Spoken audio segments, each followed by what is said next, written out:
Boys and girls, welcome to 2.3. Now I'm looking at the canyon landscape. I'm looking at the canyon landscape now. Below showing a canyon landscape, I'll just give a brief background. I'll just give a brief background of the canyon landscape. I'll just give a brief background of canyon landscape so that at least you have an idea of what this is all about. I don't want just to assume that you know.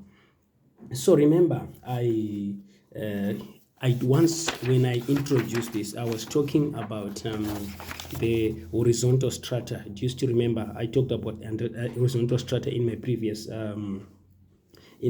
video. I talked about the horizontal strata when I was answering a question on inclined strata, where I said that horizontal strata, these are the layers of rock that is parallel to the earth's surface, and the layers are separated by the bedding planes. This forms part of your bedding planes, okay? That separate the different layers. This is a horizontal stratum. I also said that it originates from sediment deposited on the bottom of inland seas, that is your horizontal stratum, or of floodplains over millions of years, and is then compressed into rock, and also from volcanic eruptions that form layers of from successive lava flows. That's how we have our horizontal strata. So this horizontal strata now is made up of rocks with varying resistance. It's made up of strata that is called varying resistant, which means resistant and non-resistant rock. That's basically what we are talking about. The other one is easily eroded. The other one is not easily eroded. I want to give you a background. So this is what makes up this canyon landscape. So it simply means that at some point you'll find that the soft rock is eroded faster as compared to the hard rock, which means this forms more like what we are going to call under Karoo landscape. That is more like a rock cap because it is resistant. That's basically what we are talking about. So what is it that happens? It forms in areas where horizontal strata have varying resistance to erosion. That's where it forms, assuming that this is more like your horizontal strata that is made up of the hard and soft rock. So this is where it forms, where horizontal strata is varying resistant to erosion, which means the horizontal strata is obviously made up of resistant, non-resistant rock, which makes it resistant rock, difficult to erode, non-resistant, easy to erode. Okay, it can also be in areas where tectonic uplifts forms, like larger plateaus. Of course, that's where you can also have this, where this canyon forms. So the rejuvenated rivers, which means the river that has got more energy, the river that is more erosive, what do? They flow on these landscapes. Okay, they flow on this landscape. Assuming, okay, let me just make it like this. Okay, all right. Okay, it's gonna be let me just do it like this. All right.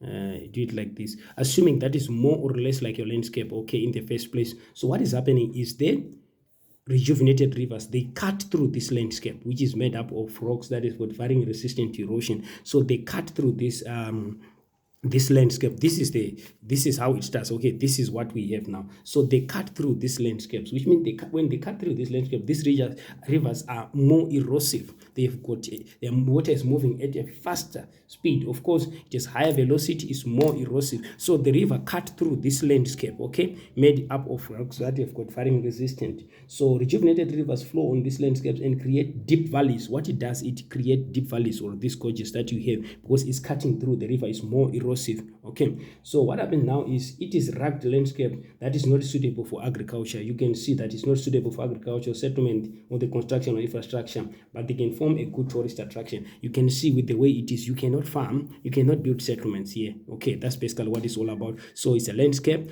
that is got rocks, that is got varying in terms of resistant, hard and soft rock. So the rivers, when it's more erosive, when it has got more power, it cuts through this landscape. When it cuts through this landscape, obviously what is going to happen is we're going to end up with a rugged landscape. We're going to we end up with those deep gorges that is formed as a result of a rejuvenated or a more erosive river cutting through the landscape. That's basically what we are talking about. Let's go to the question now and see what is being asked here.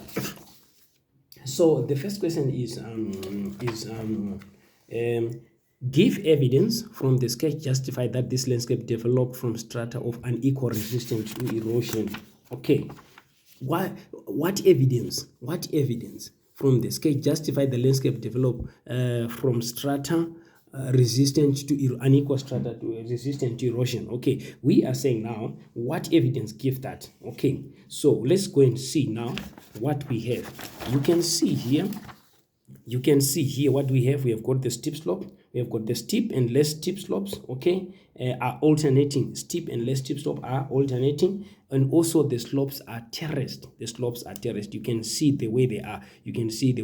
From here you got here, then until you get to where the river is. So this is what you can that actually suppose that it is developed from rocks that have got unequal resistant erosion. The steep and less steep slopes are alternating. You can see when you look at this diagram, of course not that clear, but you can see that the steep and less steep slopes are alternating and the slopes are terraced. Okay, let's move on to the next question. It reads, differentiate the climate of canyon landscape depicted in Fig 2.3. Where are they common? That's basically what we are talking about. Where are these canyon landscapes common? Obviously, we are talking about a dry, low rainfall and high temperatures. This is what we expect. Dry, low rainfall and also high temperatures. Okay, high temperatures. That's what we expect. Okay, right, because they are rugged. That's basically what we're talking about. The rugged terrain, it shows you that when it's within when you talk about them being within a humid area, obviously we expect them to be more rounded. That's what we expect. But this one is rugged. The fact that we see it as what describe the climate of this canyon landscape as depicted is dry. You can see low rainfall. Obviously we are expecting, of course, in dry areas, mostly in arid, dry, low rainfall, the temperatures are high. That's basically what we are talking about. Name one advantage of this canyon landscape for humanity. What is the advantage of this landscape for humanity? I think you can see that it can also be for tourism, which actually generate income through tourism, people coming and visiting these areas of interest just to see the aesthetic beauty of the natural environment. Okay, so that's tourism. Then discuss the role of the river in the sketching the formation of the landscape. What role did the river play in the formation of the landscape? So what we are saying now is, when you look at this landscape here, what is happening? The river established its course on the surface sediments.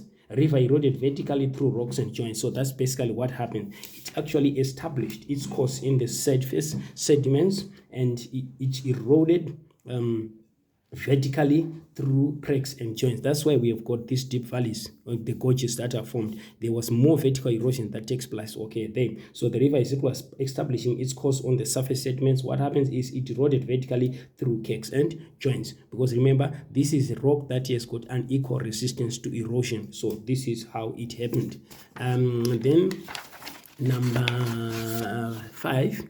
In a paragraph of approximately 8 lines, explain how the Karoo landscape developed from the landscape. So we are now saying now the Karoo landscape. What comes to your mind? The Karoo landscape. Think about that landscape that you've got the plateau, that you've got the mesa, that you've got the butte, that you've got the conical hill, that you've got the pediment as well. So basically this is what we are talking about. Like, for example, this is an example of a Karoo landscape.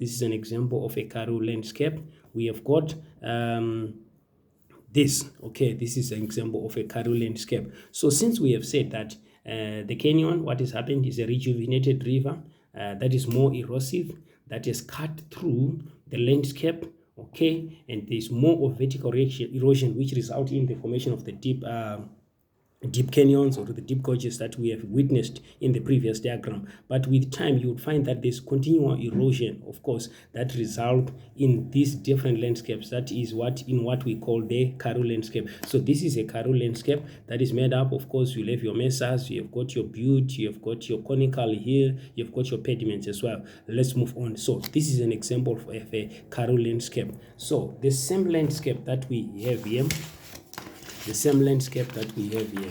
we are saying now this is how it started. But since it is of varying resistance to erosion, so which means the canyon landscape has resistant top layers that form a protective cap.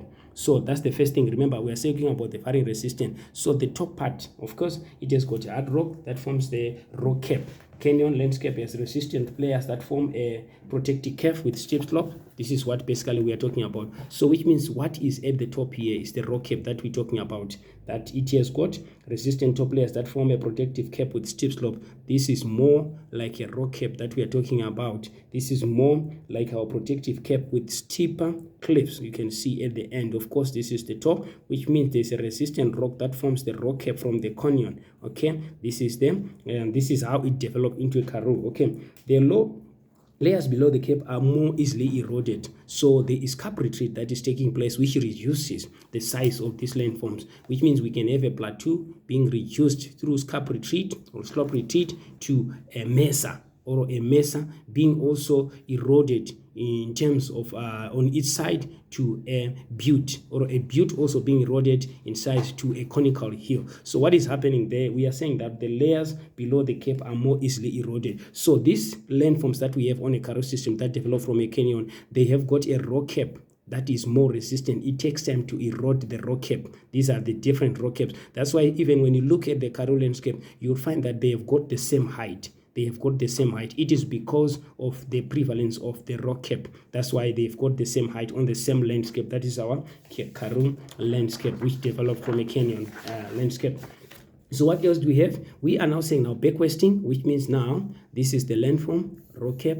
Okay, this is the landform. So what is happening now? There's cap retreat from both sides, which means this is wild help in reducing the size of the landscape, but the height remains the same. It can be a plateau, then due to cap retreat, which means it's retreating in this way, cap retreat will end up having a landscape same height, but difference in terms of sizes. So it means it can be from a mesa to a butte, but what has happened, they've been cap retreat on this size, which results in us having this landscape. So backwesting of cap retreat causes the rock cap to get narrower and the valley wider. The canyon landscape now becomes characterized by flat-topped hills separated by wide flat plains. That's now why we have all these now different landscapes that we have, which can, these are the different landforms that we have as a result of backwesting as a result of cap retreat. Mesas are flat top hills that are capped by resistant rock and steep slopes. Of course, we can look at this as our mesa. Of course, we can look at this as our mesa. Of course, it's a flat-topped hills that capped by resistant hills and steep sides. So it is flat rock cap. Then you can see them here is more wider than the height. It's more wider than the height at the top. Okay, the width is more wider than the height. Then if resistant rockless cap is less than half of the size of the base, it becomes a butte. So I would look at this one as a butte. You can see in terms of size, it has been reduced now in terms of size. Okay. Pointed buttes develop with a very small cap rock with steep slope, small cap rock, and the steep slope. You can see now. Then once the resistant rock is eroded away, the erosion of the mason butte results in the formation of a conical hill. I can look at this as a conical hill. You can see that there's a difference in terms of height because the rock cap has been removed. So this is how it developed into a Karoo landscape. So we are saying now, firstly, is from a horizontal strata. We have got the canyon, continual erosion, because there is an equal resistant erosion result in the formation of a Karoo landscape. So that's basically what this is all about. That's basically what this is all about. I was just using that just to demonstrate so that at least we have an idea. So this is how it happens. That is it in as far as the canyon landscape is concerned.